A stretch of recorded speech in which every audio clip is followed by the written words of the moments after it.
we should also clarify the difference between velocity and speed. Almost forgot about that. Very roughly speaking, I'll put a footnote that in a second. Is basically speed is the magnitude of velocity, right? Remember, displacement is a vector, so if you divide by time, it's still a vector. So this has directionality, right? If I'm one dimension, it's just either left or right, positive or negative, x, right? And speed is just the magnitude of that. I'll tell you when is this not true. So essentially, that's instead of the amount of displacement, it's the total distance traveled over time. So it's the total distance traveled over time taken. Okay, so you see that velocity is the amount of displacement over time, speed is the amount of distance or total distance over time taken. Okay. Now you have the same. First of all, you have the same concept of you can have average speed and instantaneous speed. It's basically essentially the magnitude of this and the magnitude of this, or you can have so you can have average or instantaneous. And so most of the time it is just the magnitude of this, except if you change directions. So let me write that down and then I'll explain it. So usually speed is the magnitude of velocity if the object doesn't change direction.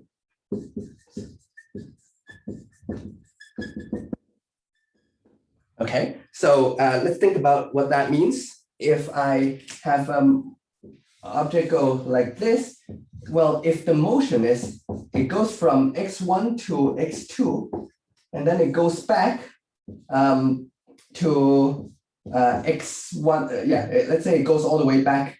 Let's not go all the way back to x1, but to x3 like this. Okay. So it goes from x1 to x2 and to x3 like this. What's the total?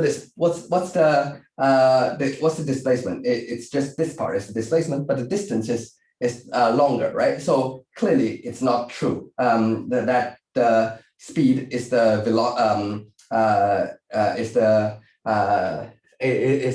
magnitude of this of velocity, right? So if I do the average velocity, it will just be x3 minus x1, right? The change in x over the time taken. Whereas if I do speed, I need to first calculate the distance. So whereas the average speed, we don't have a specific symbol for speed because s is taken for displacement. So I'll just write speed. How do you need to do it? Well, we need to take the total distance, right? So what's the total distance? First is x2 minus x1, right? That's this distance, and then plus x3 minus x2, right? Just to be sure, let's put absolute values so we make sure we're adding positive numbers, okay? So this distance over here plus this distance, then that's the total distance traveled over the time taken, right? So you see that this is not just a magnitude of that, all right? But that's the right definition. So remember this and apply it appropriately in the equations.